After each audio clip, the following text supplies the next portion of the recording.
Hi, and welcome to the Archive of History. Tonight we journey back to a world that existed on the boundary between land and sea, to a time when the fate of empires was decided not by armies marching across continents, but by wooden ships cutting through the Mediterranean waves. We will step into the worn leather shoes of a Venetian sailor, feel the rough hemp rope between calloused fingers, taste the salt spray on cracked lips, and understand what it truly meant to serve in the fleet of La Serenissima, the Most Serene Republic of Venice. This is not a story of admirals and doges, though they will appear. This is the story of the men who pulled the oars, climbed the rigging, and slept in the damp shadows below deck. It is a story of backbreaking labor and occasional glory, of terror and routine, of a life shaped entirely by wood, water, and wind. Before we drift off, I am always curious to know where my listeners are tuning in from, and what time it is that they are listening tonight. Let me know in the comments. And now, let the noise of the modern world fade away. Close your eyes and imagine the scent of tar and seawater, the creak of timber under strain, and the endless rhythm of waves against hull. Our voyage begins at dawn, in the year 1450, in a city built on water. You are standing on the stone quay of the Riva degli Schiavoni, the long waterfront promenade that forms the southern edge of Venice. The dawn is just breaking, painting the lagoon in shades of pale gold and silver. The air is cool and damp, carrying with it the mingled scents of fish, tarred rope, and the smoke of 1,000 breakfast fires. Behind you, the city is beginning to wake. You can hear the distant calls of gondoliers, the splash of oars, and the rhythmic hammering from the arsenal, that great fortress of industry that never truly sleeps. Before you, the lagoon stretches out, dotted with the silhouettes of vessels at anchor, their masts swaying gently like a forest of bare winter trees. You were not born to this life of the sea, though many Venetians are. Your father was a mason, a skilled craftsman, who worked on the endless task of maintaining the city's crumbling foundations. Your mother sold bread in the Rialto market. You grew up in the narrow calle, the maze-like alleyways of the Castello district, where sunlight rarely reached the ground, and the smell of canal water was a constant companion. You learned to row a small boat before you could properly read, as all Venetian children do, but you never imagined you would make your living upon the open sea. Everything changed when your father fell from a scaffolding and could no longer work. Your family needed money, and the opportunities for young men of modest means in Venice were limited. You could apprentice to a guild, but the entry fees were beyond your reach. You could become a porter, hauling goods through the city's warren of bridges and alleys, but the work was brutal and the pay meager. Or you could join the fleet. The Republic's galleys were always hungry for men, especially in the spring when the great trading convoys prepared to depart for Alexandria and the Levant. The decision was not made lightly. Life at sea was known to be harsh, dangerous, and uncomfortable. Sailors spoke of months spent chained to an oar bench, of storms that could swallow a ship whole, of battles where the sea ran red with blood. But they also spoke of steady wages paid in silver ducats, of exotic ports filled with wonders, and of the pride that came from serving the Most Serene Republic. For a young man with few prospects, it was enough. You made your way to the office of the Proveditore, the state officials responsible for recruiting crews, and you signed your name in the register. The clerk barely looked at you as he recorded your details: height, build, age, district of residence. You were given a small advance payment, a promise of more to come, and instructions to report to the arsenal in 3 days' time. Those 3 days passed in a blur of preparation and farewell. Your mother wept and pressed a small wooden crucifix into your hand, worn smooth by generations of prayers. Your father, still pale from his injury, gripped your shoulder and told you to be strong, to do your duty, and to come home. Your younger sister gave you a scrap of ribbon, blue as the lagoon, which you tied around your wrist. And then, early on a cold March morning, you walked through the great arched gateway of the arsenal, past the marble lions that flanked its entrance, and into a world that would define the rest of your days. The arsenal is a city within a city, a sprawling complex of workshops, forges, warehouses, and docks surrounded by high brick walls and watchtowers. As you pass through the gate, the noise hits you like a physical force. The air rings with the sound of hammering, sawing, and shouting. Hundreds of men swarm over the skeletal frames of galleys in various stages of construction. The smell is overwhelming: fresh cut pine, boiling tar, scorching iron, and the ever-present salt of the sea. An official, A rough-looking man with a leather apron and a voice like grinding stones takes your name and assigns you to a crew. You are not alone. There are perhaps 30 other young men here, all reporting for their first service. Some look excited, others terrified. A few have the lean, weathered look of fishermen who have spent their lives on small boats and are simply graduating to larger vessels. Others, like you, have the softer hands and uncertain posture of city dwellers who have never been more than a mile from shore. The official leads you through the maze of the arsenal to a long, low building where you are issued your kit: a heavy wool tunic in the red color of the Republic, a pair of canvas trousers, a leather cap, a wooden bowl and spoon, a thin blanket. Everything is marked with the Lion of St. Mark, branded or sewn, a reminder that you are now property of the state. Next comes the inspection. An older sailor, his face like tanned leather and his hands scarred from a lifetime of rope work, walks down the line of new recruits. He looks at your hands, your teeth, your eyes. He asks if you can swim. You nod, though your swimming is limited to the shallow canals of the city. He grunts, seemingly satisfied. Not all sailors can swim, you will later learn. Many believe that knowing how to swim only prolongs the agony when a ship goes down in deep water. Better, they say, to drown quickly than to exhaust yourself fighting the inevitable. It is a fatalistic philosophy that you will come to understand in time. Finally, you are assigned to a galley. Its name is the Santa Maria della Vittoria, though the sailors simply call her the Vittoria. She is not new. Her timbers are dark with age and salt, her paintwork faded, but she is sound, and she is yours. You and your fellow recruits are led down to the waterfront, where she sits at anchor, and you get your first close look at the vessel that will be your home for the coming months. She is perhaps 130 feet long, lean and low in the water, with a single tall mast amidships and a long bowsprit jutting forward like a lance. 2 great steering oars trail from her stern. Most striking are the oars, 25 to a side, each one over 30 feet long and as thick as a man's leg. This is a merchant galley, you are told, built to carry cargo as well as fight. She can be rowed when there is no wind or when speed and maneuverability are needed, and she can sail with a great triangular lateen canvas when the conditions are favorable. You are assigned to an oar bench on the port side, third from the front. There are 3 men to each oar in a merchant galley, and you will be the outermost man, the position requiring the least strength, but the most endurance. Your benchmates are a fisherman from Chioggia named Paolo, a man of perhaps 30 with massive forearms and a ready smile, and a sullen youth from Murano named Giacomo, who has been pressed into service for some minor crime. Paolo takes you under his wing immediately, showing you how to wrap your hands to prevent blisters, where to stow your few possessions so they will not be stolen, and how to sit on the wooden bench in a way that will not leave you crippled after a few hours of rowing. The next week is spent in preparation. The Vittoria is being loaded with cargo, bales of Flemish wool, barrels of German iron, crates of Venetian glass, goods that will be traded in Alexandria for the spices and silks of the East.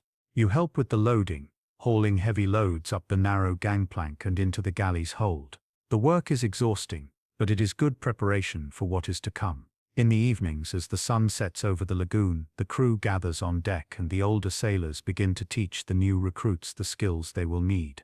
You learn the names of every rope, every sail, every part of the ship. You learn the commands that will be shouted in battle or in storm, and the immediate, unthinking obedience that is expected in response. You learn the songs that sailors sing to keep rhythm at the oars, ancient wordless chants that have been passed down through generations. And you learn about the officers who will command you. The captain, or comito, is a nobleman named Andrea Contarini, a man of perhaps 40, with a grey beard and cold, calculating eyes. He is a merchant as well as a sailor, and his fortune is tied to the success of this voyage. Beneath him is the patrono, the sailing master, an older man named Stefano, who has spent his entire life at sea and knows every current, every wind pattern, every dangerous reef between Venice and the Levant. Then there are the bowmen, the crossbowmen who will defend the ship in battle, and the comito, the overseer of the rowers, a man with a voice like thunder and a long wooden staff which he uses liberally to enforce discipline. Finally, the day of departure arrives. It is early April, the traditional time for the spring convoy to set sail. All across Venice, bells are ringing. Families crowd the waterfront to see their sons, husbands, and brothers off. Your mother and sister are there, waving from the quay, and you wave back, wondering if you will see them again. The mortality rate for sailors is high. You know, disease, shipwreck, battle. Any of these can end a voyage permanently. But there is no time for melancholy. The patrono is shouting orders. The mooring lines are cast off. You and your benchmates take your positions at the oar, gripping the smooth, worn wood. The comito begins to beat a steady rhythm on his drum, and with a great groaning of timber and a splash of displaced water, the Vittoria begins to move, sliding out into the lagoon to join the growing line of galleys forming up for the convoy. Venice disappears behind you, and the open sea lies ahead. Before we follow the Vittoria on her voyage, we must understand where she came from. To be a Venetian sailor is to be forever connected to the arsenal, that vast industrial complex in the eastern quarter of the city. It is the beating heart of the Republic's maritime power, the forge where ships are not merely built but manufactured with an efficiency that will not be matched in Europe for another 300 years. Even if you are not an arsenaut, one of the privileged workers who labor within its walls, you cannot serve on a Venetian galley without developing a deep respect, almost a reverence for the place and the men who work there. The arsenal occupies over 60 acres of land and water, surrounded by high brick walls that are patrolled day and night by armed guards. Entry is strictly controlled. Only those with official business are allowed inside, and the penalty for unauthorized access is severe. This secrecy is not paranoia. The arsenal contains the Republic's most valuable military and industrial secrets, and rival powers, particularly Genoa and the Ottoman Empire, would pay fortunes to learn them. The very layout of the complex, the organization of the workshops, the techniques used to mass-produce standardized parts, all of this is classified information of the highest order. You enter the arsenal through one of two main gates. The land gate, facing the city, is a masterpiece of Renaissance architecture, flanked by ancient marble lions looted from Greece and topped with the Lion of St. Mark, wings spread, holding a book inscribed with the words Pax tibi Mars Evangelista Meius. The sea gate, facing the lagoon, is more utilitarian but no less impressive, a great arched opening through which finished galleys can pass directly from the construction yards to open water. As you pass through, you are immediately struck by the sheer scale of the operation. This is not a shipyard in the traditional sense, where a single vessel is lovingly crafted over months or years by a master builder and his apprentices. This is something entirely new, a factory, a production line before the Industrial Revolution. The heart of the arsenal is the Great Construction Canal, a long, straight waterway that flows through the center of the complex. Along its banks are a series of covered bays, each one large enough to hold a galley hull. This is where the assembly process takes place, and it is here that the genius of the Venetian system becomes apparent. A bare hull, constructed elsewhere in the arsenal by specialized carpenters, is towed into the canal at one end. As it moves slowly down the waterway, teams of arsenal to swarm over it, each team responsible for a specific task. At the first station, the deck beams are installed. At the second, the rowing benches are fitted. At the third, the mast is stepped and the rigging attached. At the fourth, the steering oars are mounted. At the fifth, armaments are loaded aboard, bows, crossbows and the fearsome multi-shot weapons called balstre, a gaffer. The speed of this process is legendary. In times of peace, a galley can be fully assembled and ready for sea in a matter of days. In times of war, when the Republic's survival depends on the rapid mobilization of naval force, the arsenal can work miracles. There are stories, perhaps apocryphal but believed by every Venetian, of visiting dignitaries being entertained at a lavish banquet in the arsenal's great hall, while a galley is assembled before their eyes, emerging fully armed and ready to sail by the time the final course is served. Whether this is literally true or not, it speaks to a deeper truth. The arsenal can produce ships faster than any enemy can sink them, and this industrial capacity is as much a weapon as any cannon or sword. But the arsenal is more than just an assembly line. It is also a vast storehouse, a repository of everything a fleet might need. In the Great Rope Walk, a covered building nearly 1,000 feet long, workers twist together hemp fibers to create the miles of rope needed to rig a galley. In the pitch ovens, pine resin is boiled down into the thick, black tar used to waterproof hulls and preserve cordage. In the sail lofts, teams of seamstresses stitch together the massive triangular lateen sails from heavy canvas. In the foundries, molten bronze is poured into molds to create cannons, anchors, and the thousands of nails and fittings that hold a ship together. And in the warehouses, enormous structures with vaulted ceilings supported by rows of columns are stored tens of thousands of identical, interchangeable parts, oars, rudders, masts, spars, all waiting to be used. The men who work in the arsenal are an elite class, the aristocracy of Venetian labor. To be an arsenaut is to have a secure, well-paid, lifelong job, a rarity in an age when most work is seasonal and uncertain. These men receive a daily wage, pensions in their old age, and even housing for their families in the quarters surrounding the complex. In return, they are fiercely loyal to the state and sworn to absolute secrecy. They are organized into guilds, each specializing in a particular craft: the calafati, who caulk the hulls; the remeri, who make the oars; the squareroli, who build the hulls; the marangoni, who work the wood. These guilds are self-regulating and pass their skills down from father to son, creating dynasties of expertise. The arsenite are easily recognized on the streets of Venice by their distinctive red caps, which grant them certain privileges and mark them as men of the state. In times of emergency, they also serve as a militia, defending the city itself. The most elite among them are the marangoni, the master shipwrights, who understand every nuance of hull design, who can look at a piece of timber and know whether it is suitable for a keel or a rib, who can calculate the precise curve needed to make a galley both fast and stable. These men are walking encyclopedias of nautical engineering, and they are guarded as national treasures.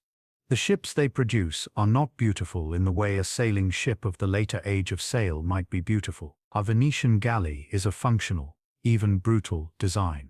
It is long and narrow, with a length-to-beam ratio of perhaps 8:1, built for speed through the water when rowed and for carrying cargo when under sail. The hull is clinker-built in the Venetian fashion, with overlapping planks fastened to a light frame, a technique that makes the ship flexible enough to ride over waves rather than pounding through them. The deck is low, barely 3 feet above the waterline amidships, which makes the galley vulnerable to being swamped in heavy seas but gives it a shallow draft that allows it to enter harbors and beaches inaccessible to deeper vessels. Every detail of the design has been refined over centuries of trial and error.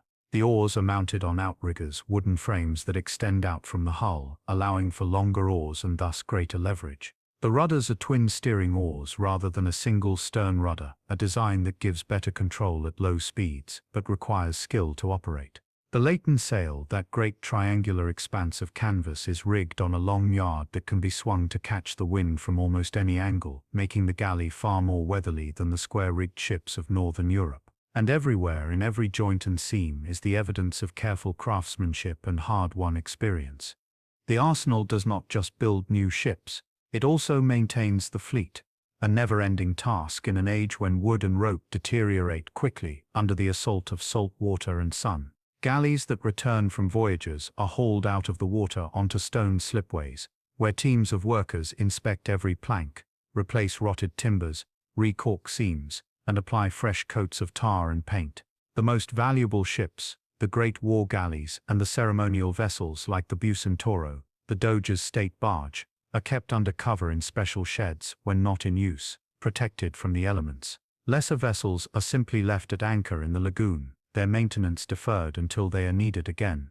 To walk through the arsenal is to witness the Republic's power made tangible. Here in these workshops and warehouses is the reason Venice can maintain an empire stretching from the Adriatic to the Aegean, from the coast of Egypt to the shores of the Black Sea. Here is the reason a city with no agriculture, no mines, no natural resources beyond salt and fish can challenge empires. The arsenal is Venice's true wealth, more valuable than all the spices and silks that pass through its markets. And every sailor who serves on a Venetian galley knows that his ship, his livelihood, and perhaps his life depend on the skill and dedication of the men who work behind those high brick walls. As the Vittoria slips out of the lagoon and into the Adriatic, you carry with you the knowledge of where she came from. You know that the oar you grip was shaped by remeri who have been perfecting their craft for generations. You know that the hull beneath you was built by squareroli whose fathers and grandfathers built the galleys that fought at the Battle of Chioggia. You know that if the Vittoria is damaged in storm or battle, the Republic has the capacity to repair or even replace her in a matter of days. This knowledge is oddly comforting as you face the unknown dangers of the open sea. You are not alone, you are part of a vast system, a machine of wood and rope and human skill that has been refined over centuries. You are a small part of something much larger than yourself, and there is strength in that. The first thing you learn about life at sea is that there is no privacy, no solitude, no moment when you are truly alone. The Vittoria carries a crew of nearly 200 men in a space barely larger than a modest Venetian palazzo. Every inch of the galley has a purpose, and every man has his assigned place within the intricate hierarchy of the ship. You sleep, eat, work, and live in constant proximity to your fellow sailors, breathing the same air, sharing the same hardships, bound together by necessity and the shared understanding that your survival depends on collective effort. Your world is defined by the oar bench. This is your assigned station, your workplace, and when you are not actively rowing, your home. The bench itself is a simple plank of oak, perhaps 15 feet long, worn smooth by years of use, and rubbed with a thin layer of grease to reduce friction. You share it with Paolo and Giacomo, 3 men side by side, facing the stern. Your feet rest on a footboard, and before you, rising at an angle, is the loom of the oar, that great sweep of pine that disappears over the side of the ship and into the water.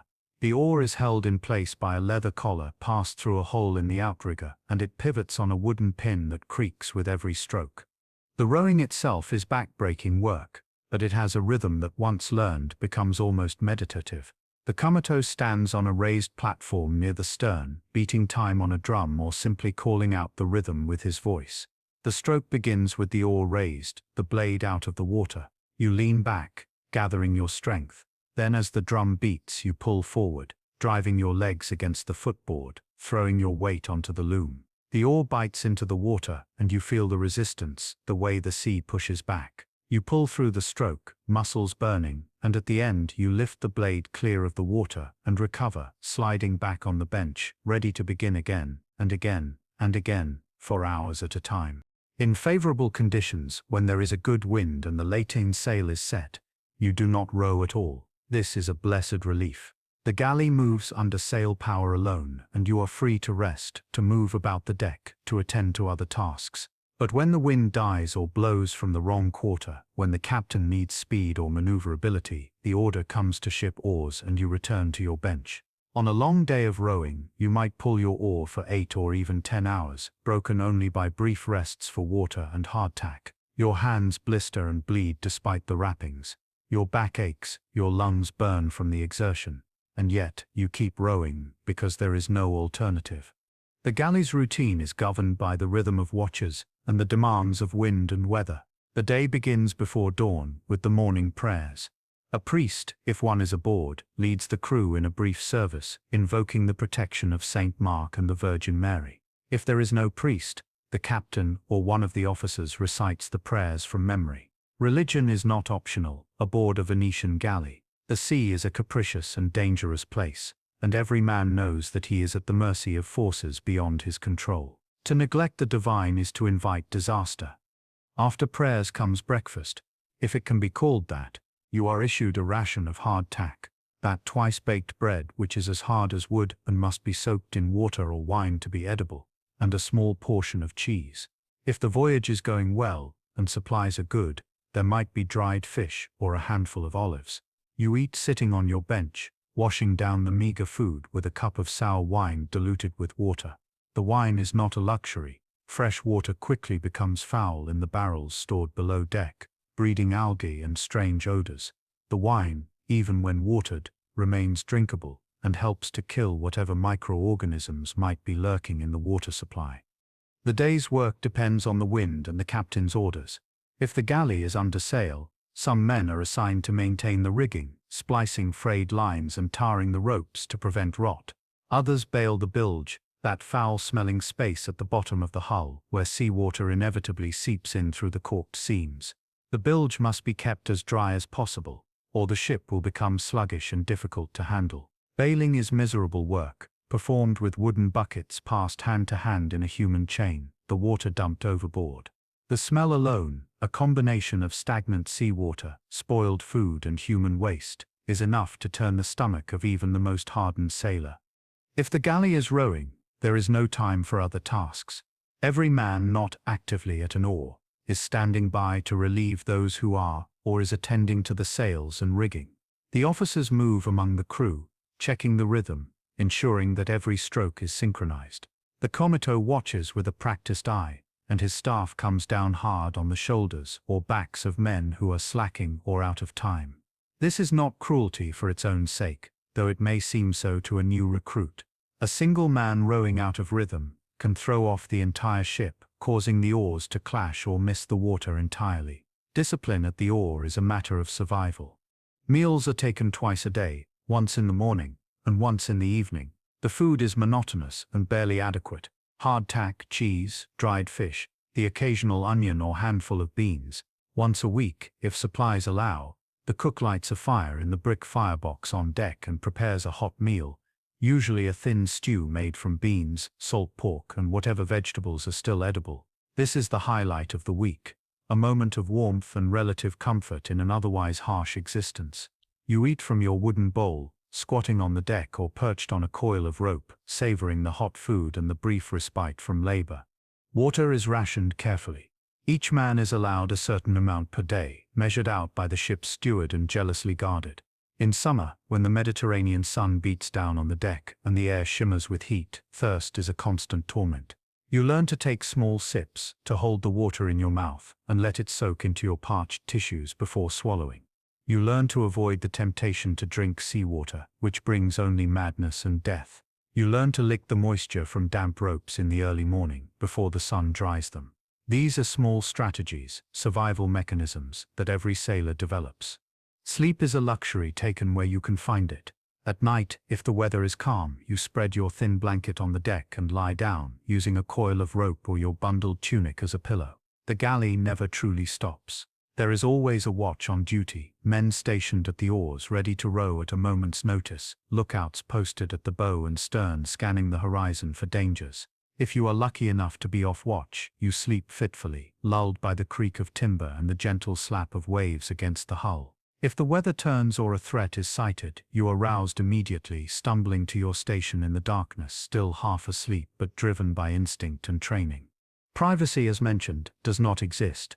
The galley has no cabins for ordinary sailors, no enclosed spaces where a man can be alone with his thoughts. The officers have a small sheltered area at the stern, and the captain has a tiny cabin barely large enough to lie down in, but the rest of the crew lives entirely in the open. Bodily functions are performed at the ship's head, a platform that projects over the bow where you squat over the open water. There is no modesty, no shame. Everyone performs the same functions, and after a few days at sea, you cease to think about it.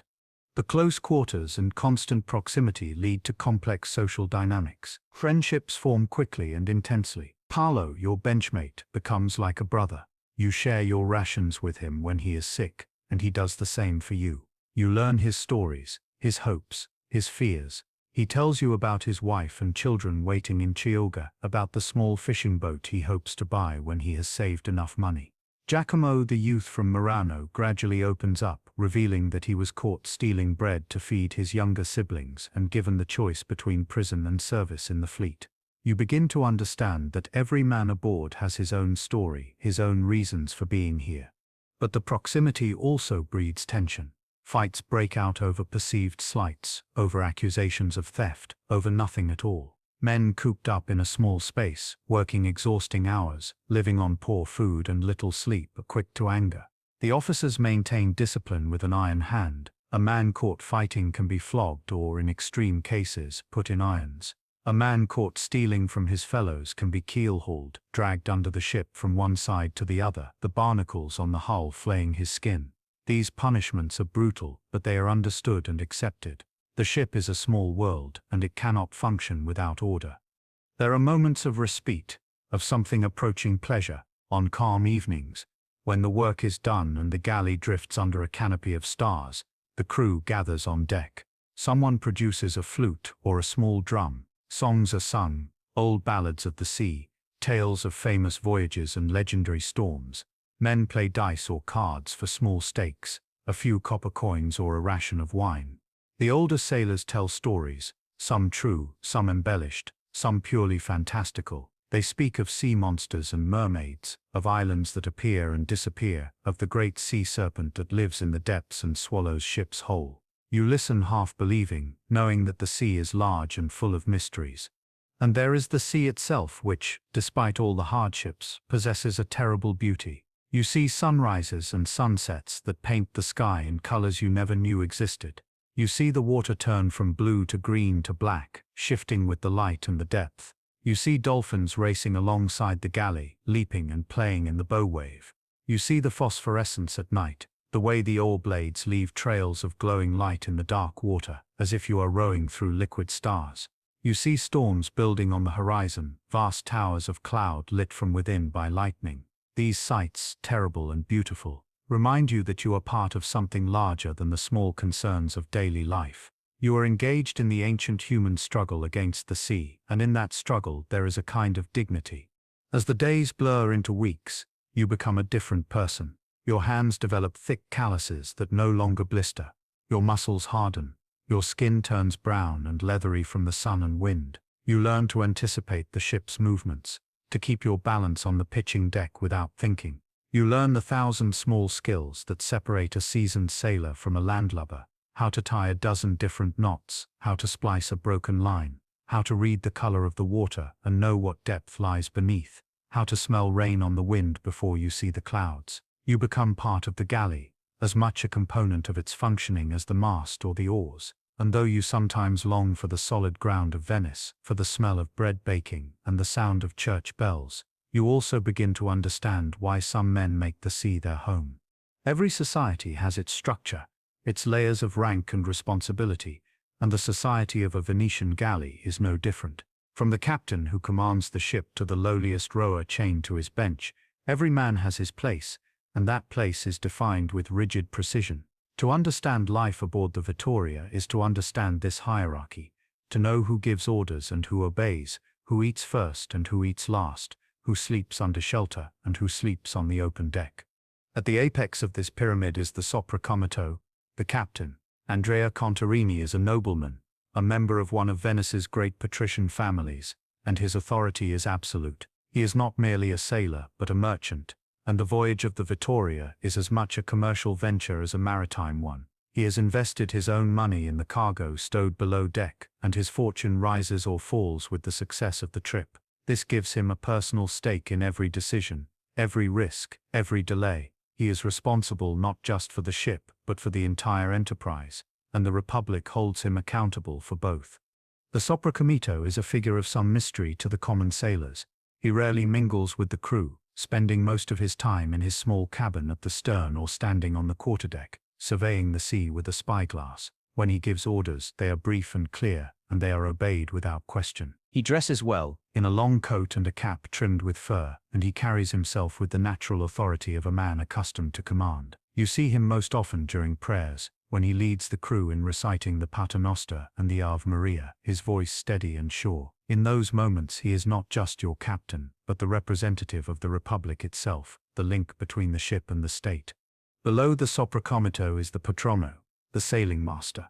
Stefano is an older man, perhaps 60, with skin like old parchment and eyes that seem to see everything. He has spent his entire life at sea, beginning as a ship's boy and rising through the ranks by sheer skill and experience. Unlike the captain, who is a nobleman by birth, the patrono is a working sailor, promoted for his competence. He is responsible for the actual navigation of the galley, for setting the course, for judging the wind and weather, for deciding when to row and when to sail. He is the one who studies the stars at night, who consults the charts and portolans, who knows every current and every dangerous reef along the coast. The patrono's authority is practical rather than formal. He does not issue grand proclamations, but quiet suggestions, and yet every officer listens when he speaks. He has forgotten more about the sea than most men will ever learn, and his knowledge can mean the difference between life and death. You watch him at work, noting the way he wets his finger and holds it up to judge the wind, the way he studies the color of the sky at dawn, the way he listens to the creak of the rigging and knows, without being told, that a line is wearing through and needs to be replaced. He is a master craftsman, and his craft is the sea. Next in the hierarchy is the comito, the overseer of the rowers. This is the man you fear and respect in equal measure. He is responsible for the galley's propulsion, for ensuring that every oar stroke is synchronized, that every man pulls his weight. He is a hard man, as he must be, with a voice that can be heard over the wind and the waves. He carries a long staff, and he does not hesitate to use it on the backs of men who lag or who fall out of rhythm. To the new recruits, he seems cruel, a tyrant, but the experienced sailors understand that his discipline is necessary. A galley is only as fast as its slowest oar, and in battle or in flight, speed can mean survival. The comito is assisted by several sotto comite, under overseers who patrol the rowing benches and report any problems. These men are veteran sailors, promoted for their strength and their ability to maintain order. They are not officers in the formal sense, but they wield considerable power over the daily lives of the crew. They decide who rows and who rests, who gets extra rations and who goes hungry. They settle disputes among the rowers, often with their fists, and they enforce the ship's rules with brutal efficiency.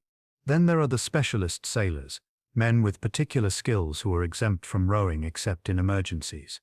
The ship's carpenter, a wizened man with gnarled hands, is responsible for maintaining the hull, for patching leaks, for replacing broken timbers. He works constantly, always finding something that needs repair, and his tools, adzes, augers, mallets, are his most precious possessions. The caulker works alongside him, stuffing oakum, that mixture of tarred rope fibers, into the seams between planks and sealing them with hot pitch. His work is vital. A ship that is not properly caulked will take on water and eventually sink.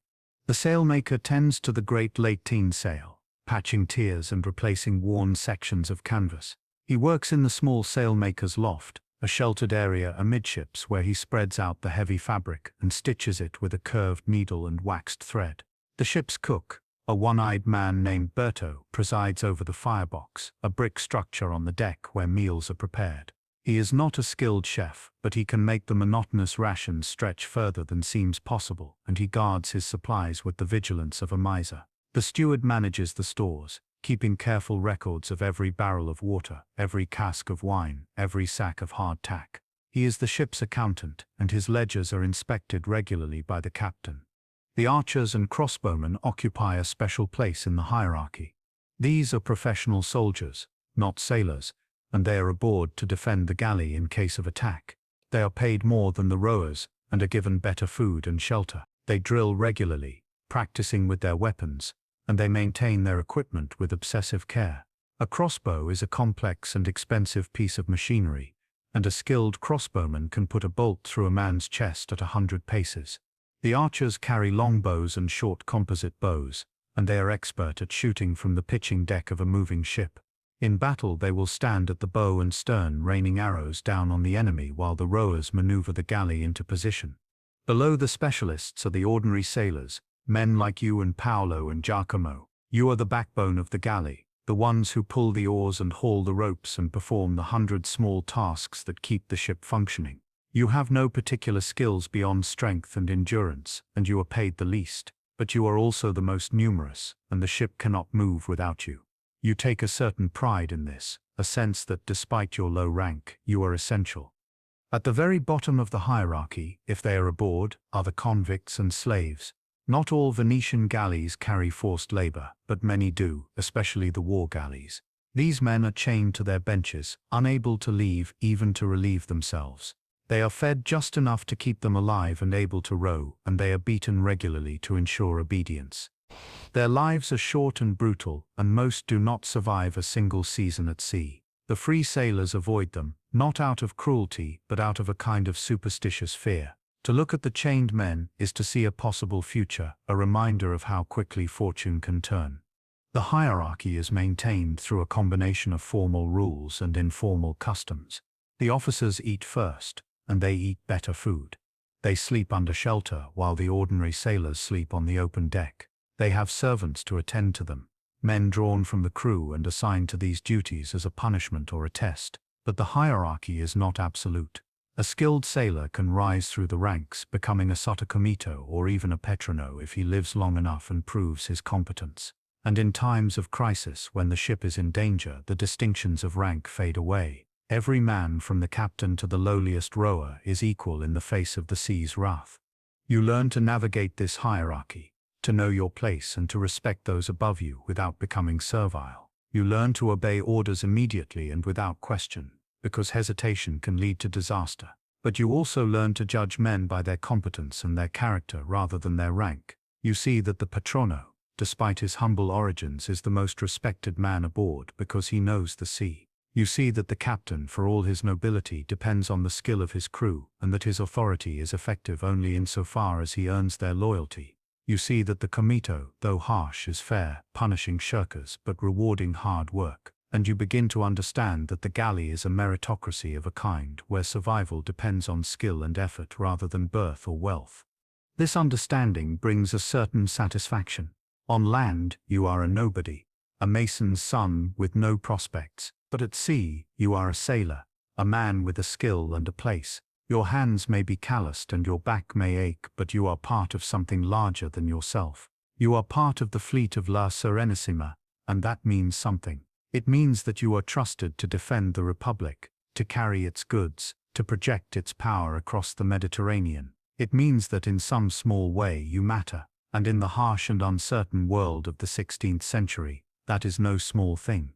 The sea is vast and featureless, a plain of water that stretches to the horizon in every direction. To the uninitiated, it seems impossible that anyone could find their way across such emptiness, that a galley leaving Venice could reliably arrive at Alexandria 1,000 miles away, weeks later.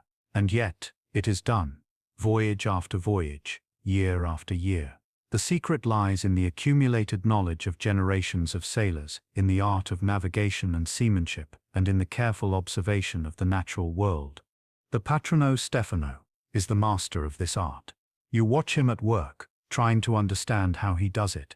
At dawn he stands at the bow, studying the sky, the color of the clouds, the direction of the wind, the feel of the air. All of these tell him something. Red sky at morning, sailor take warning. Red sky at night, sailor's delight. It is an old rhyme, and like many old rhymes, it contains a kernel of truth. A red sunrise often precedes a storm, while a red sunset suggests fair weather ahead. Stefano does not rely on rhymes alone, but they are part of the toolbox, mnemonic devices that encode centuries of experience. During the day, the patrono navigates primarily by dead reckoning, a method that involves estimating the galley's position based on its course and speed. The course is determined by the compass, a relatively new invention in Stefano's youth, but now an indispensable tool. The compass aboard the Vittoria is a simple device, a magnetized needle floating in a bowl of water, mounted in a wooden case. The needle always points north, or nearly so, and by checking it regularly, the patrono can keep the galley on its intended heading. The compass is not perfect. The needle sometimes wavers, and in certain parts of the Mediterranean, it points slightly east or west of true north. But Stefano knows these variations, has compensated for them so many times that he no longer thinks about it. Speed is harder to judge. There is no speedometer, no mechanical device that can measure how fast the galley is moving through the water. Instead, Stefano relies on experience and a technique called the chip log. A small piece of wood, the chip is tied to a long line knotted at regular intervals. The chip is thrown overboard, and as the galley moves away, the line pays out. A sailor counts the knots that pass through his hands in a fixed period, measured by a sandglass. The number of knots gives a rough estimate of the ship's speed. It is crude, but it works, and over the course of a day, it allows the patrono to estimate how far the galley has traveled. At night, Stefano navigates by the stars. The sky is his map, and he reads it with the ease of a scholar reading a book. Polaris, the North Star, is his fixed reference point, always hanging above the northern horizon. By measuring the angle between Polaris and the horizon, using a simple instrument called a cross staff, he can determine the galley's latitude, its position north or south. Longitude, the position east or west, is more difficult. There is no reliable way to measure it, and so the patrono relies on dead reckoning, on his knowledge of currents and winds, and on landmarks when the galley is near the coast. The coast itself is the patrono's friend. Venetian galleys rarely venture far from land. The Mediterranean is dotted with islands and bordered by long coastlines, and the traditional route from Venice to Alexandria follows the shore for much of the way. Stefano carries with him a portolan chart, a hand-drawn map that shows the coastline in remarkable detail. The chart is not drawn to scale, and it does not show the interior lands, but it marks every harbor, every cape, every dangerous reef. Lines crisscross the chart, showing the compass bearings between important points. By following these lines and comparing what he sees on shore to what is shown on the chart, Stefano can keep the galley on course. But even with charts and compasses, navigation is as much art as science. Stefano knows the sea in ways that cannot be written down. He knows, for instance, that the current along the coast of Dalmatia flows southward in summer and can add half a knot to the galley's speed. He knows that the wind in the Aegean tends to blow from the north in the afternoon, making it easy to sail south but difficult to return. He knows that certain clouds, tall and anvil-shaped, mean a thunderstorm is building and the galley should seek shelter. He knows the smell of land, that faint earthy scent that reaches the ship hours before the coast comes into view. He knows the color of the water over a shallow reef, the way it turns from deep blue to pale green, and he can steer the galley clear without consciously thinking about it. You learn these things slowly, by observation, and by doing. Stefano does not lecture. He is not a teacher in the formal sense, but he answers questions when asked, and he occasionally points things out. Look at the gulls, he says one afternoon. They are flying toward land. That means we are close. Perhaps 10 miles. You look and see the birds, white specks against the sky, and you wonder how he can tell the difference between gulls flying randomly and gulls flying with purpose.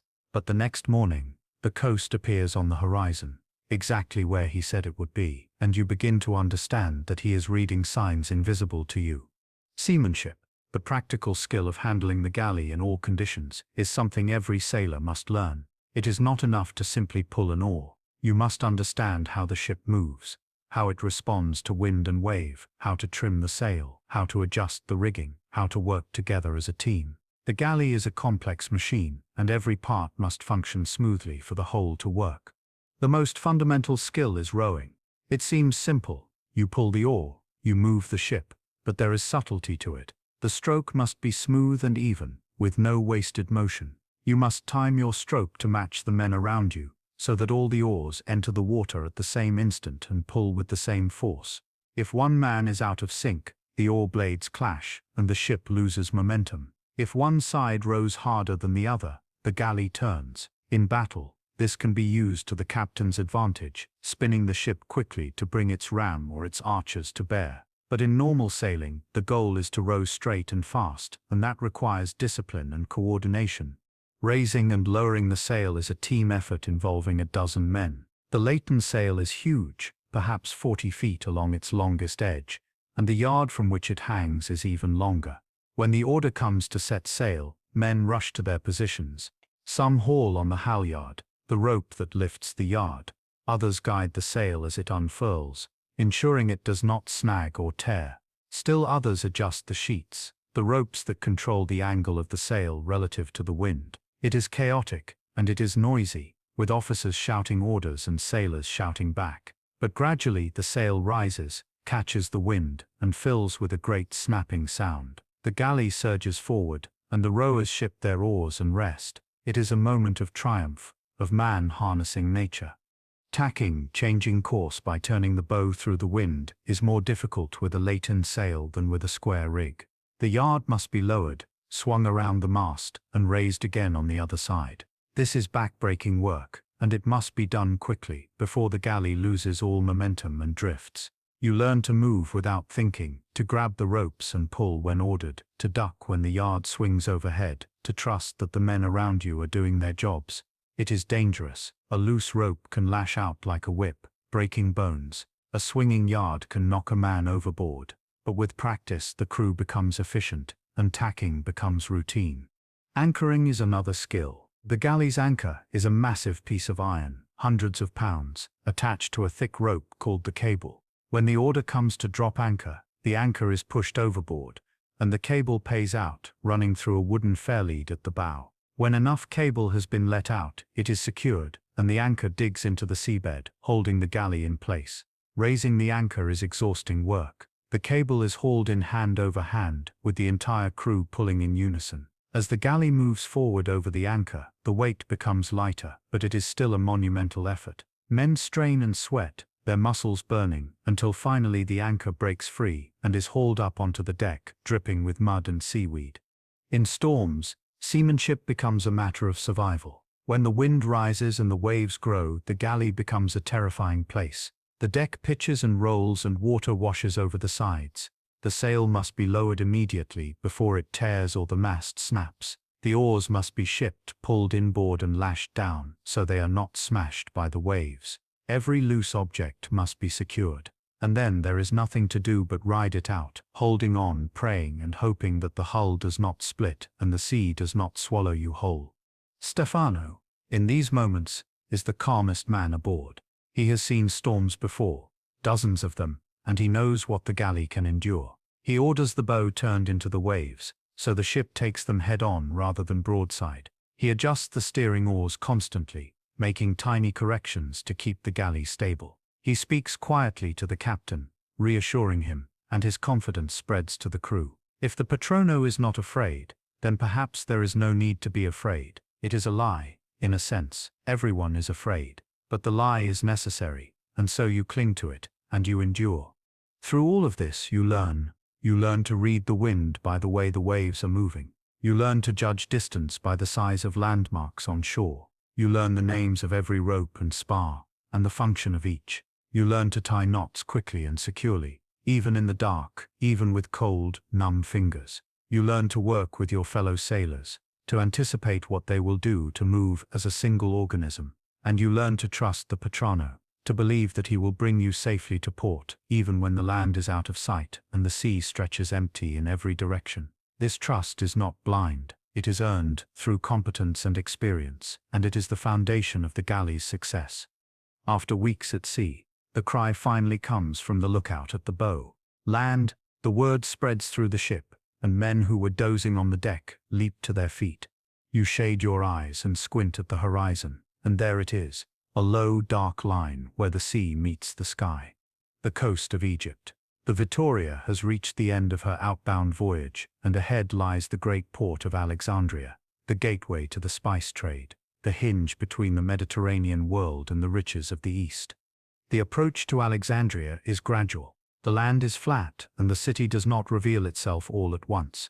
First you see the coastline, a pale strip of sand and rock. Then, rising from the haze, comes the first sign of the city, the lighthouse, or what remains of it. The Pharos, one of the 7 wonders of the ancient world, was once a towering structure visible for miles, but earthquakes have reduced it to a crumbling stump. Still, it serves its purpose, marking the entrance to the harbor. As the galley draws closer, the city itself comes into view, a jumble of white buildings, minarets and palm trees, shimmering in the heat. The harbor is crowded with ships. Venetian galleys like the Vittoria, broad-beamed cogs from the Atlantic ports, lateen-rigged dhows from the Red Sea, all jostling for space at the docks.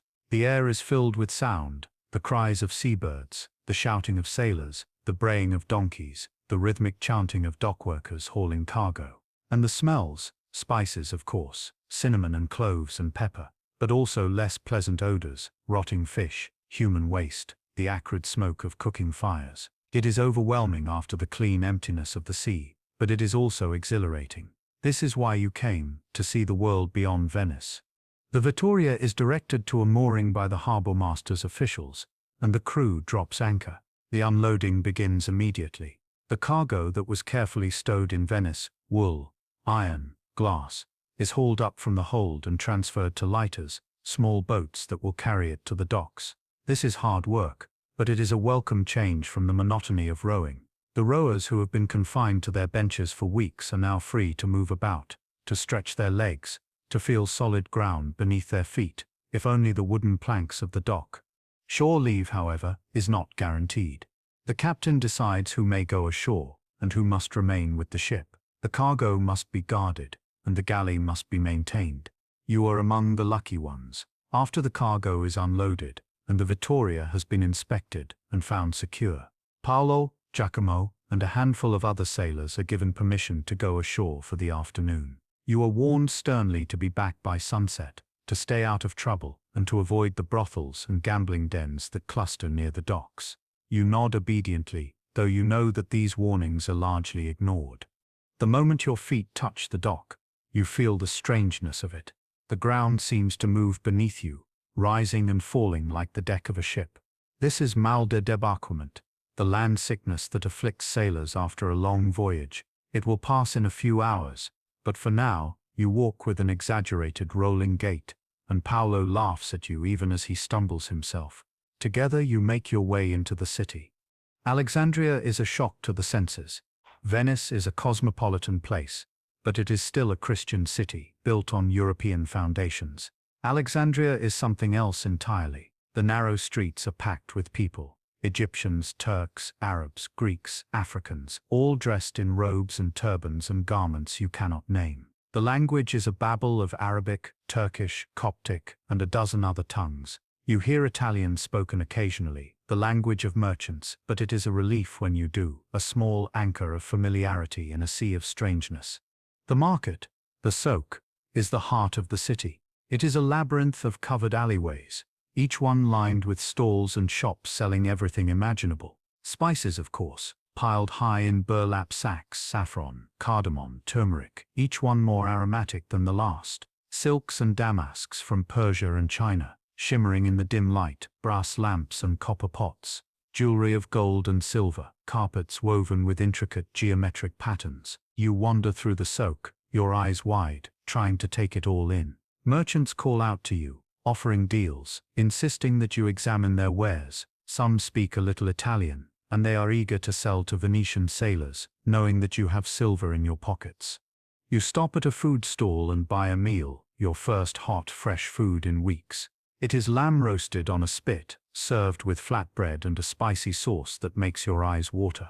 It is delicious, and you eat greedily, savoring every bite. Paolo buys a cup of coffee, a bitter drink that the Arabs favor, and he grimaces at the taste but drinks it anyway. Giacomo disappears for a while and returns with a small package wrapped in cloth which he refuses to show you. You suspect he has bought something he shouldn't have, hashish or opium, but you say nothing. It is not your business, and you have learned that on shore every man makes his own choices.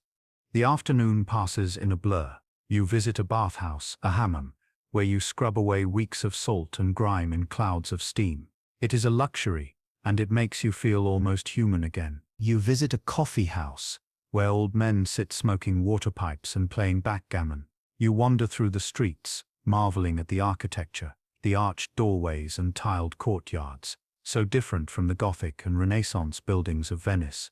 And then, as the sun begins to sink toward the horizon, you make your way back to the docks, knowing that to be late is to risk punishment. The Vittoria will remain in Alexandria for several weeks. The cargo of European goods must be sold, and the new cargo, the spices and silks that will be carried back to Venice, must be purchased and loaded. This is the captain's business, and the crew has little to do with it. Your job is to maintain the ship, to repair any damage from the voyage, to re-caulk leaking seams, to replace worn rigging. The days develop a routine. You work in the morning when the air is still cool. In the afternoon, when the heat becomes unbearable, you rest in the shade, dozing or playing dice. In the evening, if you have permission, you go ashore. You begin to learn the rhythms of the port, to recognize the regular merchants, the officials, the women who sell fruit at the docks. You pick up a few words of Arabic, enough to bargain, to ask directions, to exchange pleasantries. You make friends with sailors from other ships, Genoese and Pisans, rivals of Venice in commerce but brothers in the shared experience of the sea.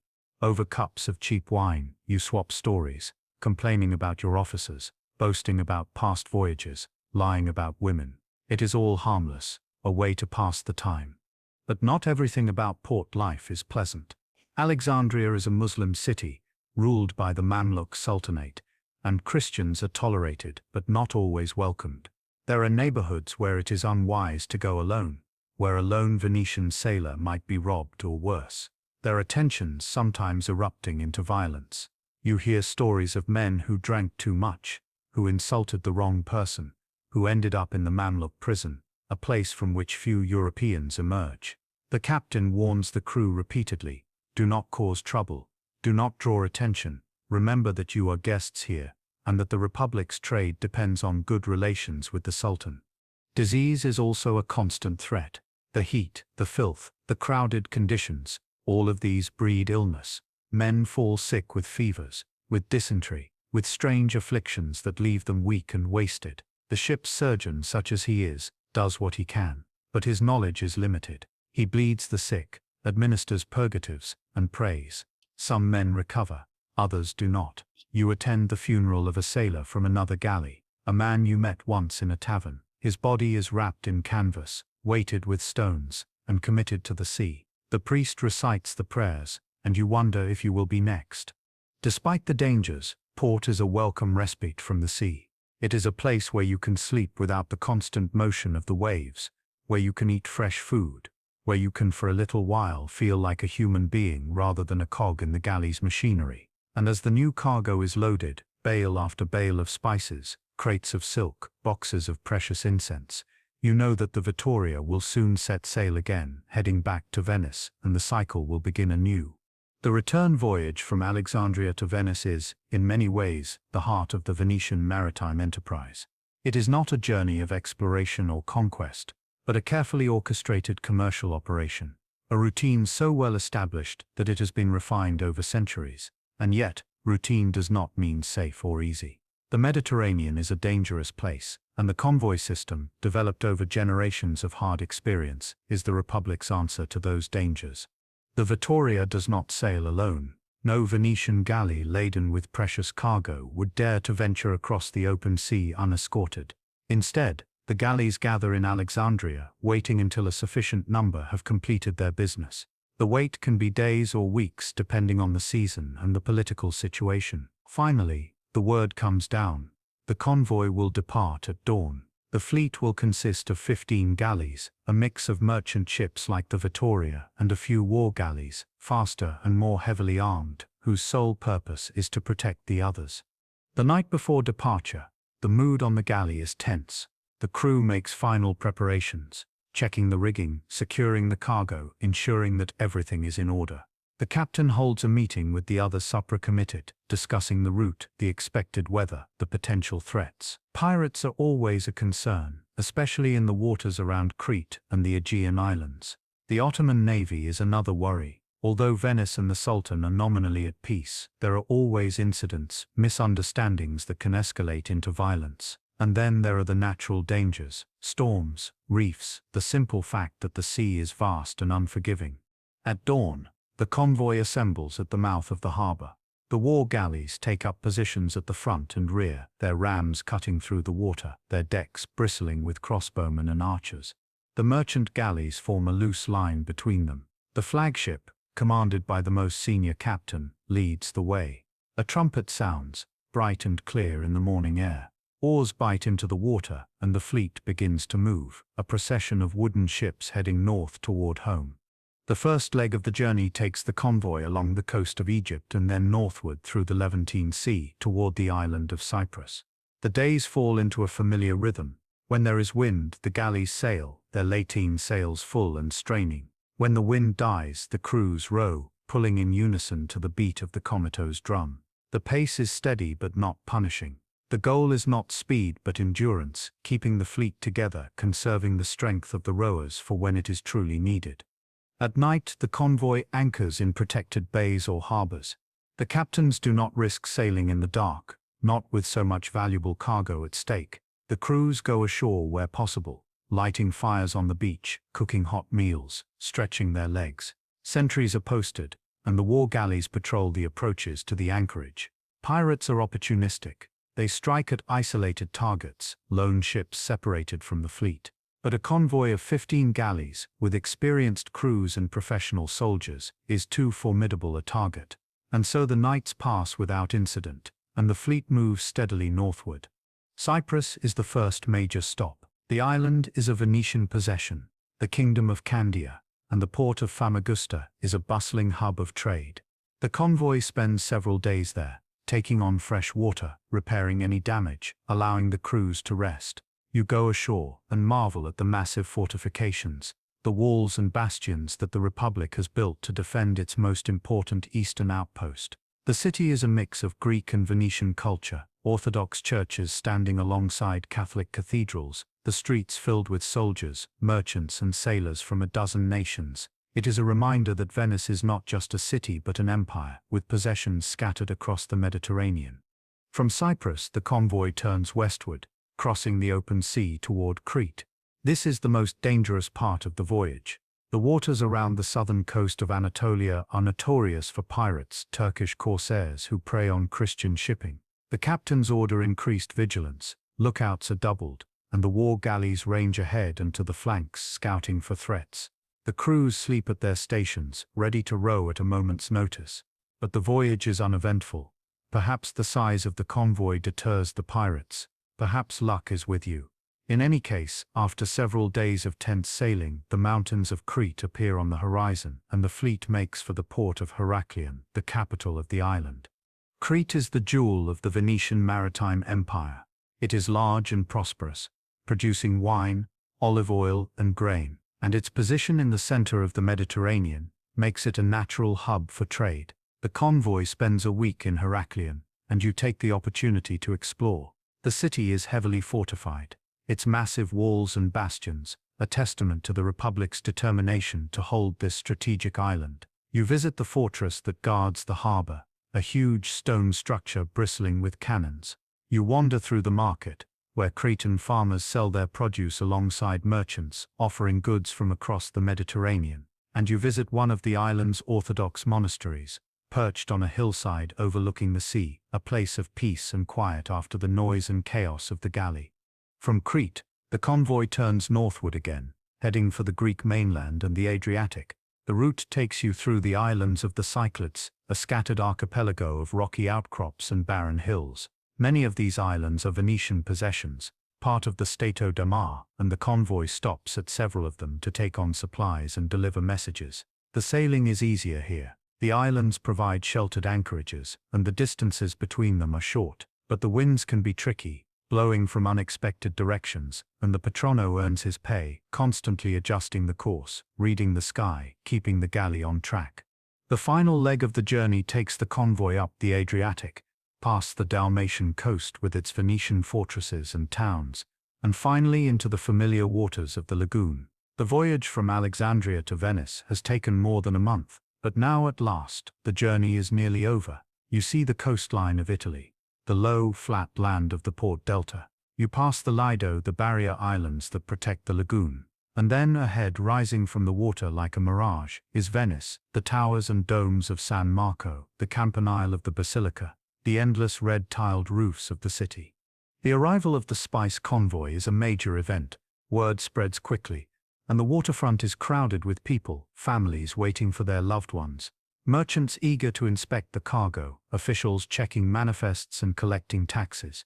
The Vittoria navigates through the traffic of the lagoon and ties up at the Riva degli Schiavoni. The gangplank is lowered, and you step ashore, your legs unsteady after so long at sea. Your mother and sister are there, weeping with relief, and you embrace them, feeling a rush of emotion that surprises you.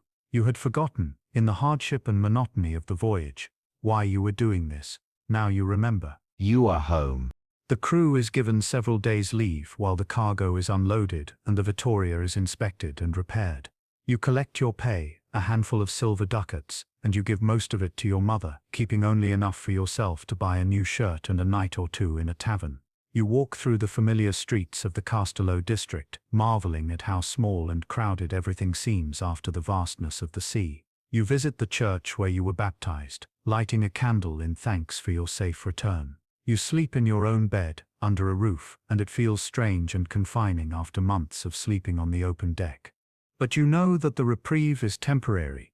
In a few weeks the Vittoria will set sail again, heading back to Alexandria with a new cargo. The cycle will continue, and you will be aboard because this is your life now. You are a sailor in the Venetian fleet, and the sea has claimed you.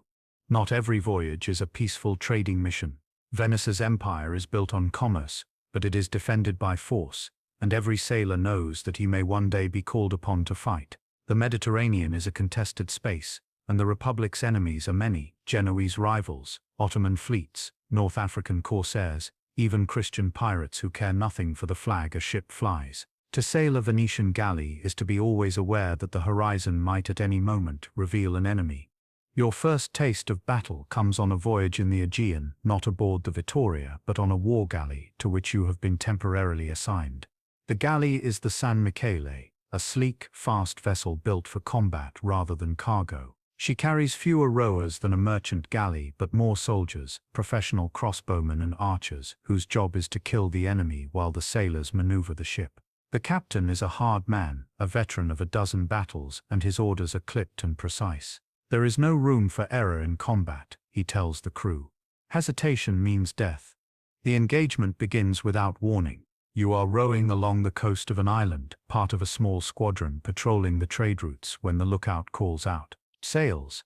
3 of them, low on the water, heading directly toward you. The captain studies them through his spyglass, and his face hardens. Corsairs, he announces, Turkish or Berber, it doesn't matter. They are raiders, and they have seen you and decided to attack. They think you are a merchant galley, alone and vulnerable. They are wrong. The captain begins issuing orders. The sail is lowered and furled. The oars are shipped. The crossbowmen take up positions at the bow and stern.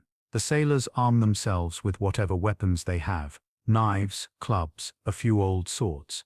You grip your oar, your heart pounding, and you watch the approaching sails grow larger. This is not a drill. This is real. The corsair galleys are fast, and they spread out, trying to attack from multiple directions at once. But the captain of the San Michele is faster. He orders a hard pull on the starboard oars, spinning the galley to face the nearest enemy.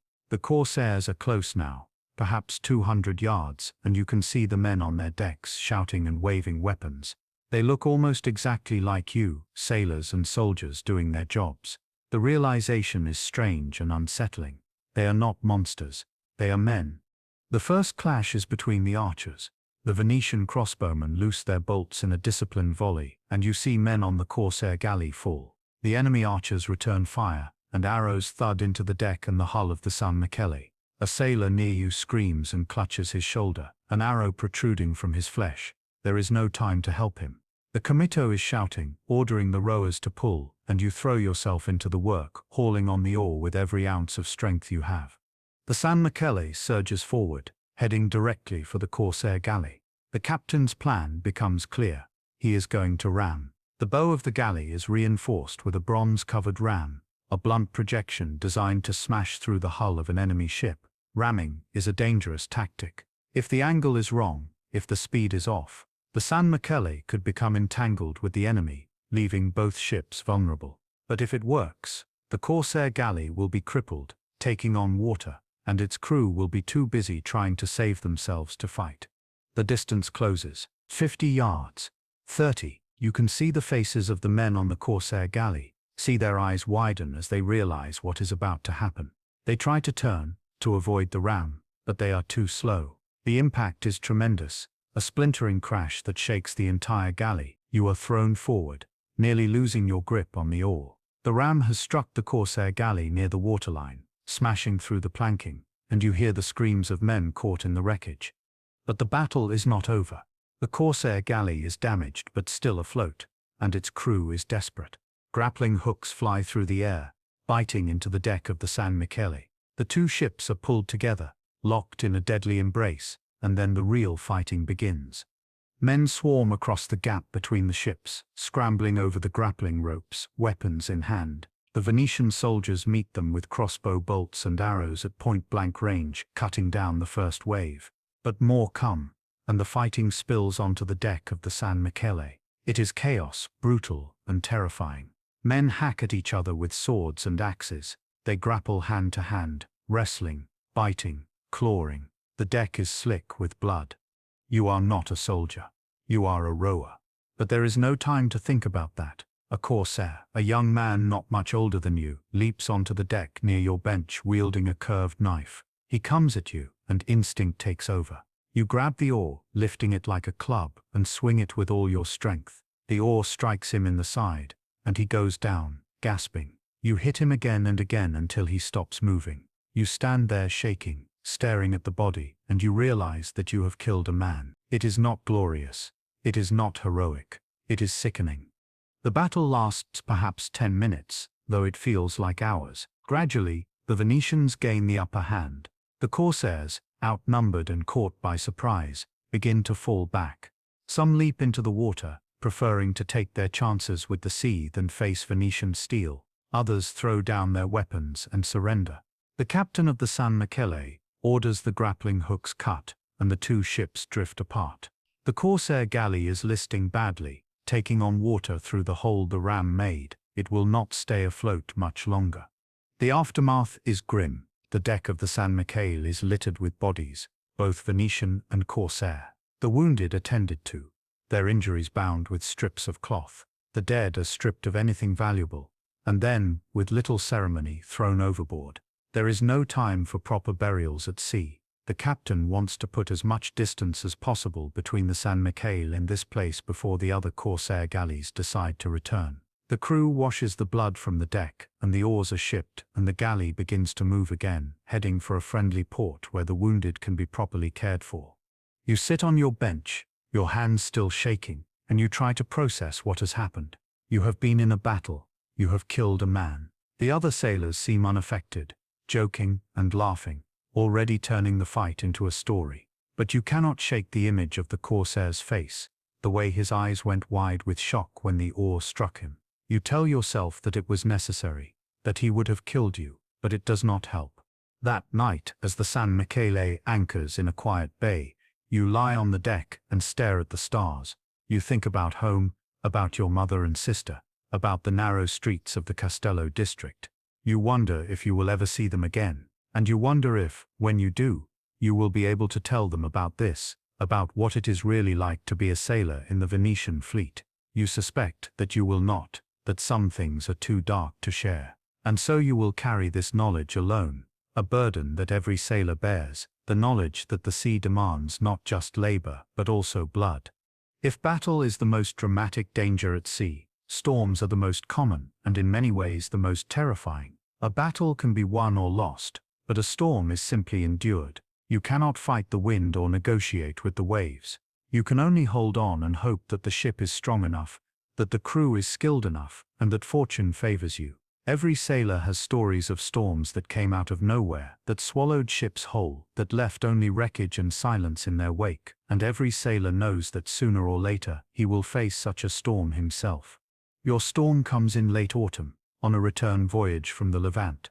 The Vittoria is part of a small convoy, only 4 galleys, heading back to Venice before the winter makes the sea impassable. The weather has been unsettled for days, the wind shifting unpredictably, the sky a mass of grey clouds. Stefano, the patrono, watches the horizon with a troubled expression. He does not like the look of it, he says. The air is too warm for the season, and the clouds are too high. These are signs of a major storm building.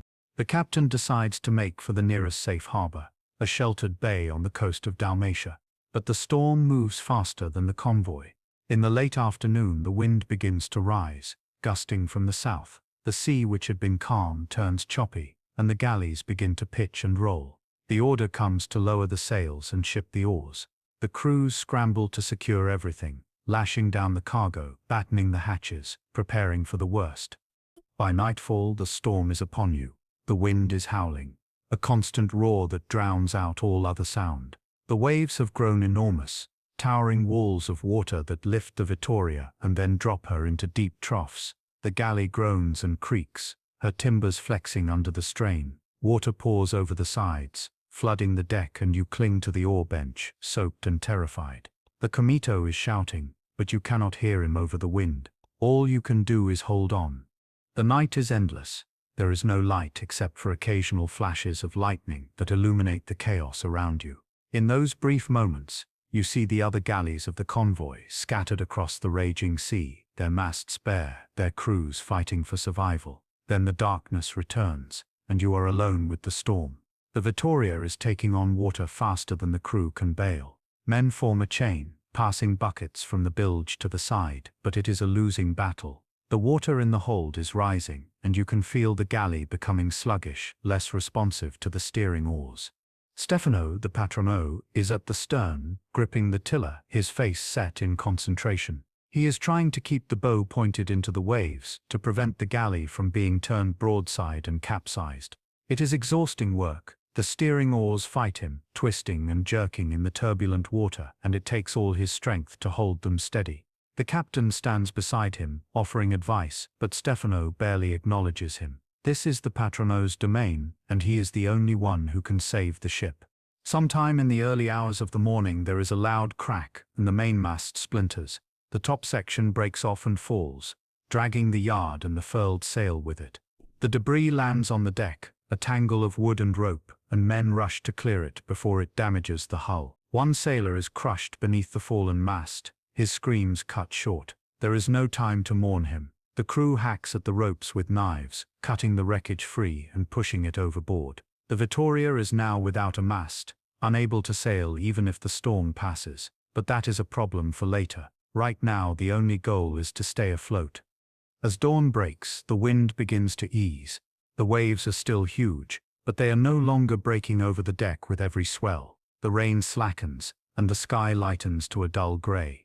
You look around and take stock. The deck is a shambles, littered with broken timber and torn rope. Several men are injured, nursing broken bones and deep gashes. One is dead, his body lying where it fell, waiting to be committed to the sea. The galley is riding low in the water, the bilge still half full despite hours of bailing, but she is afloat. You have survived. The other galleys of the convoy are nowhere to be seen. Either they have been blown off course, or they have found shelter, or they have sunk. There is no way to know. The Vittoria is alone, crippled and drifting, somewhere off the Dalmatian coast. The captain calls a council with the officers. The ship cannot sail without a mast, and the nearest friendly port is at least a day's rowing away. The crew is exhausted, but there is no choice. The order is given: ship oars, prepare to row. You take your place at the bench, your body aching, your hands raw. Paolo is beside you, and Giacomo is there too, though he looks like a ghost, his face pale and his eyes hollow. The comito begins to beat the drum, slowly at first, a steady, relentless rhythm. You grip the oar and begin to pull. The Vittoria inches forward, sluggish and heavy, but moving. You row for hours, mechanical and numb, focusing only on the next stroke, the next breath. The coastline appears, a line of cliffs and rocky shores, and Stefano guides the galley toward a bay he recognizes. By late afternoon, you are in sheltered water, the anchor is dropped, and the crew collapses. The Vittoria spends 2 weeks in that bay, undergoing emergency repairs. A new mast is fashioned from a spare spar. The hull is inspected, and several cracked planks are replaced. The crew rests, recovering their strength.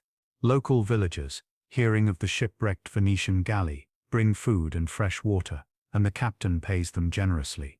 Slowly, the Vittoria is made seaworthy again, and when the weather clears, the galley sets sail, limping back to Venice.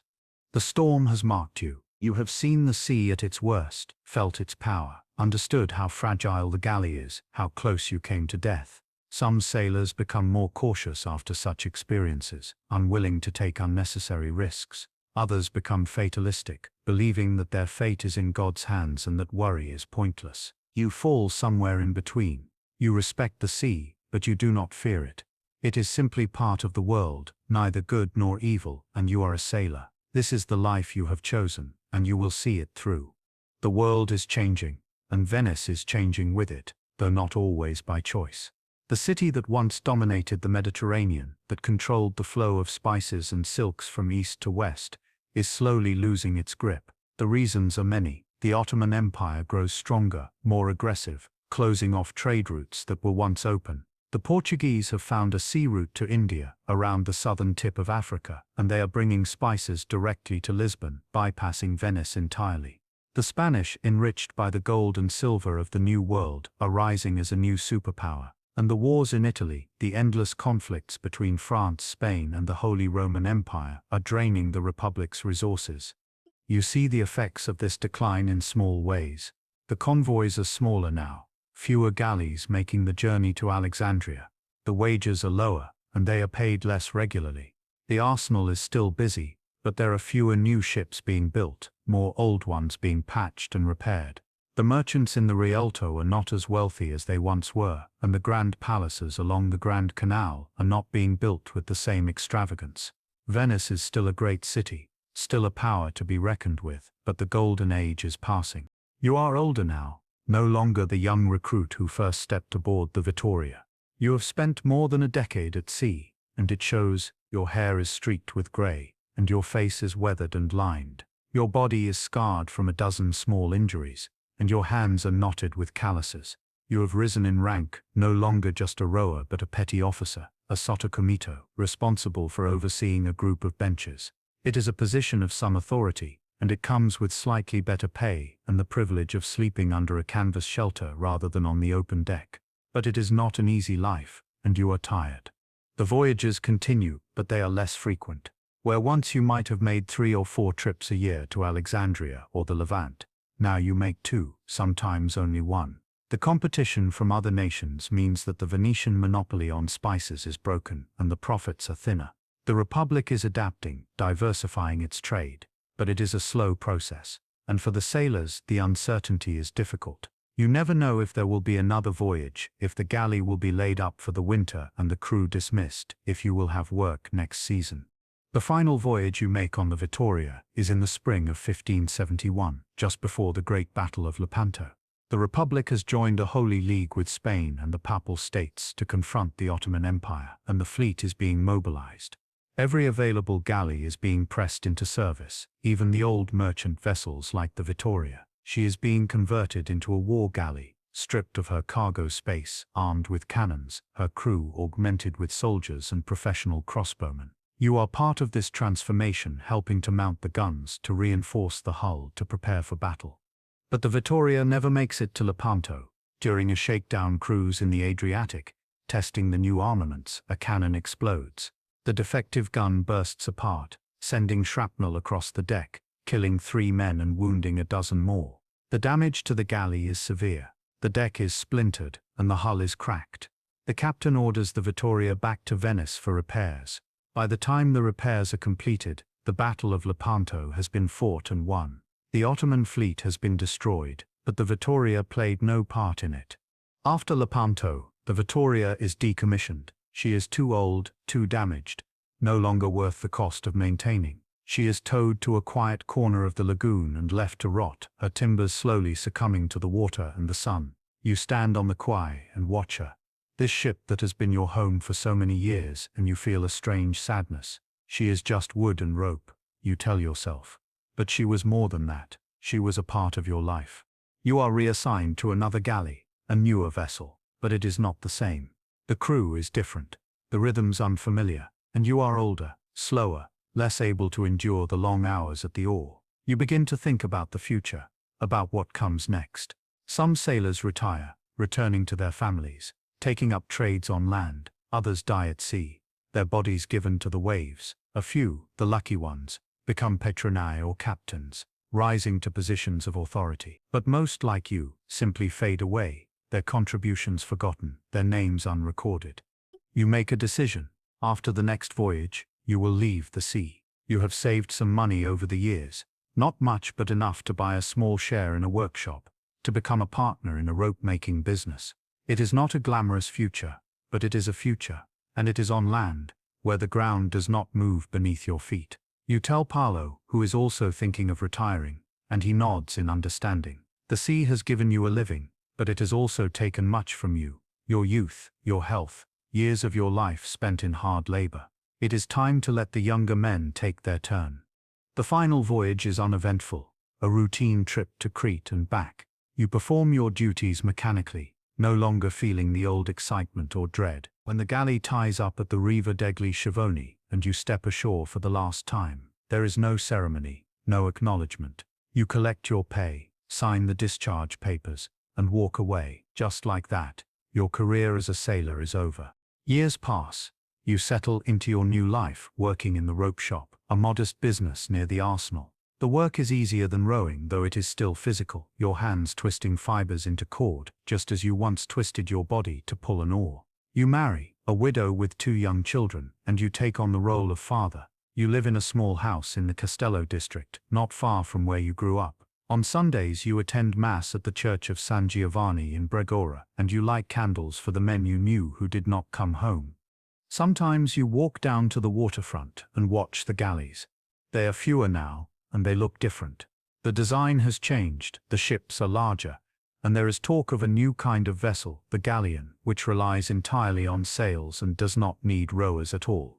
The world is moving on, and the age of the galley, the age in which you spent your youth, is coming to an end. You feel a strange mixture of nostalgia and relief. You do not miss the hardship, the danger, the endless labor, but you miss the camaraderie, the sense of purpose, the feeling that you were part of something larger than yourself. You tell stories to your stepchildren, tales of distant ports and exotic lands, of storms and battles, of the time you saw dolphins racing alongside the ship or the night the sea glowed with phosphorescent light. They listen, wide-eyed, and they ask questions. What was Alexandria like? Were you ever afraid? Did you ever see a sea monster? You answer as best you can, though you suspect that your stories, like all stories, have grown in the telling. You do not tell them about the fear, the exhaustion, the men who died. Those are memories you keep to yourself. Venice changes around you. The Republic is no longer the great maritime power it once was. The spice trade is a shadow of what it used to be. The Ottoman wars drag on, draining resources, and the city's rivals, Genoa, Spain, England, the Dutch, are rising. But Venice endures. It adapts, turning from trade to banking, from empire to diplomacy. The arsenal continues to build ships, though fewer of them. The great families still rule, and the Doge still marries the sea every year on Ascension Day. The city is smaller, less wealthy, but it is still Venice, still La Serenissima, the most serene republic. You grow old, your hair turns white, and your hands, which once pulled an oar with the strength of youth, become gnarled and weak. You develop a cough that never quite goes away, a legacy of too many nights spent sleeping on damp decks. You know that your time is limited, and you make your peace with it. You have lived a full life, longer than many sailors. You have seen things that most people will never see. You have crossed the Mediterranean, touched the shores of Africa and Asia, felt the wind fill a sail and the oar bite into the water. You have been afraid, and you have been brave. You have killed, and you have saved. You have been a sailor, in the Venetian fleet, and that is something. On a warm autumn evening, you sit on the steps of the quay, watching the sun set over the lagoon. The water is calm, and the light is golden, and the city is beautiful in a way that makes your heart ache. You think about the Vittoria, about Paolo and Giacomo and all the other men you knew, most of them dead now. You think about Stefano, the patrono, who taught you to read the stars. You think about Andrea Contarini, the captain, who commanded with quiet authority. You think about the sea, that vast and indifferent expanse that shaped your life. And you realize that, despite everything, you do not regret it. The sea was hard, and it took much from you, but it also gave you a life, a purpose, a place in the world. You were not a nobleman or a merchant. You were not rich or famous, but you were a sailor, and you did your part. You helped to build and maintain the Republic's power. You carried the goods that enriched the city. You defended the flag when it was threatened, and in the end, that is enough. As the sun dips below the horizon, and the first stars appear, you stand and make your way home. Your step is slow, but your heart is at peace. The sea is behind you now, but it will always be a part of you, a memory written in salt and wind, and the creak of timber. You are a sailor of Venice, and that is who you will always be. And so, our voyage through the past comes to an end. We have walked the deck of a Venetian galley, felt the spray of the sea, heard the creak of oars and the shouts of the crew. We have crossed the Mediterranean, from the lagoon of Venice to the markets of Alexandria, from the islands of the Aegean to the coast of Dalmatia. We have experienced the daily life of a sailor, the back-breaking labor, the monotonous food, the constant proximity of danger. We have seen the hierarchy of the ship, the art of navigation, the terror of storms, and the brutality of battle. And we have followed a single life, from the first uncertain steps aboard to the quiet reflection of old age. The world of the Venetian galley sailor is long gone. The galleys themselves are gone, rotted away or broken up for scrap. The arsenal, once the beating heart of the Republic's power, is now a museum. The trade routes that once made Venice rich have shifted, and the city is no longer the gateway between east and west, but the legacy remains. In the architecture of the city, in the fortresses that still stand on distant islands, in the language of the sea, and in the stories passed down through generations. The sailors of Venice helped to build an empire, and though that empire has fallen, their efforts were not in vain. They lived, They worked, they suffered, and they endured. And in that, there is a kind of immortality. Thank you for joining me tonight on this journey into history. Our story fades, but the echoes of this world remain, in the lap of waves against ancient stone, in the creak of a wooden hull, in the memory of a time when men crossed the sea with nothing but courage and skill. Until next time, rest well, and may your dreams be filled with calm waters and fair winds.